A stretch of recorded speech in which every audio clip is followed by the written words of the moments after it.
guys want to talk about some of the stuff that came around this week that we heard and stuff Tony Khan said? Lay it on us. Welcome to Wrestling Banter with the Boys.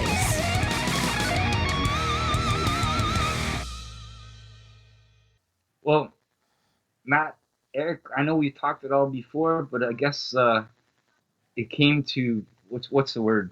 Fruition? Yes. Is that the word? Yeah. That is the word. That's the word? Thank you, Eric. Thank you. Put your dick away. Fruition.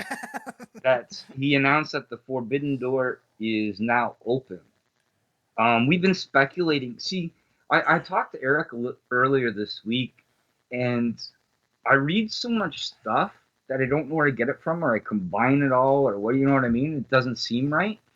But we've been talking about Dave Meltzer, and he kept saying, "Oh yeah, no, it's definitely not for sure." 1 week, and then literally the next week, "Oh, it's 100% open." Like, you know what I mean? Yeah. And I'm trying to figure out what sources try to get to that part. But Moxley and Kenta for the 26th, that match already happened. I'm not going to give you spoilers on it. So we know that's going to follow up. Kenta's wrestling this week, right? There's other stuff with Impact. Tony Khan saying that the door is open. I believe Revolution will be the first step that maybe we see a couple of promotions in one. So when I say a couple, I'm thinking NWA, AEW, New Japan. And I think Revolution is the part where some of the New Japan guys, that like Kento would be one of them, but I think there'll be a couple more coming over. Dave Meltzer, take that. You heard it. You heard it here first. What do you guys think? You guys hear anything? I want to talk about anything? I totally agree with what you were just saying. Like, there's no way that this New Japan relationship isn't more than just this one appearance or whatever. I think it's just the beginning, right? Especially once COVID the borders start to open up a little bit. That's when we might see maybe like a super show involving a couple promotions or whatever. But I think the seeds are planted for it now. It feels that way for sure, right? Yeah. We talked about this like before even AEW started. Imagine seeing like the people from New Japan, the people from I never said Impact. I'll be the first to say that, but ROH or whatever, all coming together for a super card. Like seeing Kenny Omega fight certain people. Don't get me wrong, we've seen it before in New Japan as well, right? But most North Americans have not seen this or seen this invasion type angle. We've seen a lot of people go over to New Japan and wrestle. Moxley, Omega, the Bucks are come back. You know what I mean? But it'll be finally good to see these cross promotions happening. Dream matches sort of come together, or some matches that we've never seen sort of come together.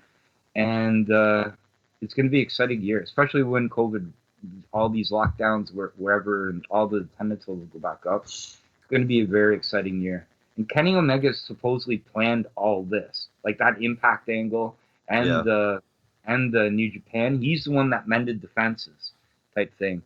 So the other news I heard too is Shida's actually producing that number one contender for the Japan side. That was another thing I heard this week. Shida is? Shida's producing it, yes. So the Japan side for all the Japan wrestlers. So yeah, I wonder. And if you saw some of the matches, you always hear a lot of negative comments about AEW's women division. But you got your Freddie Mercury there, Eric. I know, Rio. She's my favorite. She's my favorite. Rio. Babe. You're a f***ing idiot. Oh, not Rio. Sorry. Oh my God. Emi Sakura. Yes, Emi Sakura. Emi Sakura. Sorry, my bad. Yeah, but a lot of them. Oh, there was a couple more too. Like there's 10 of them, right? Or 8 of them. Oh, what's the one that everybody's talking about?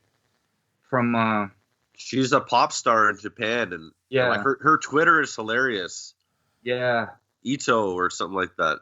And she always. I'm sorry for not knowing so much. I know, me too. A little more on that aspect of it, but like she's the exact opposite of what you think. Like a pretty, like, you know what I mean. She'll tell you to fuck off, go this, like type thing. So, looking forward to it and seeing a lot of the matches. But right at the beginning, they have like hard matches that you don't know who will go on, like Serena Deeb versus I think it was Rio. Let me look up the matches. Yeah, Riho is on the American side. I'm wondering when they're going to do all the matches, too. I wouldn't be surprised if some make it onto Dark. Because I doubt they'll all be on Dynamite, right? Right. Maybe. I don't know. I know they have to draw more attention right now to the women's division, so they might all be on Dynamite, honestly. This tournament does seem awesome. Like, I'll say this definitely the what got my interest. Yeah, everything going on with AEW right now has caught. Like I was the only one thing I was disappointed on this so far this month was the Rusev thing. I really didn't like it. Yeah. No, Rusev. Sorry, I shouldn't even say Rusev. Miro. But yeah. But hopefully now they can move on from this. So yeah, that's the only thing that I haven't really been excited about. Everything else was good. Like every match was good too. You guys got any more stuff? I'm looking forward to the tag match this week. It's Kenny and Kenta versus Moxley and Lance Archer. Right. I'm excited for that. That was one thing. Remember I said Kenta's fighting Archer or something? Remember I said that to you? Yeah.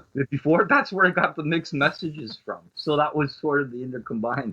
Right. I'm not good. My memory's not that good. You can ask these two. So I apologize for that. But I may get 80% of the story right. So, yeah.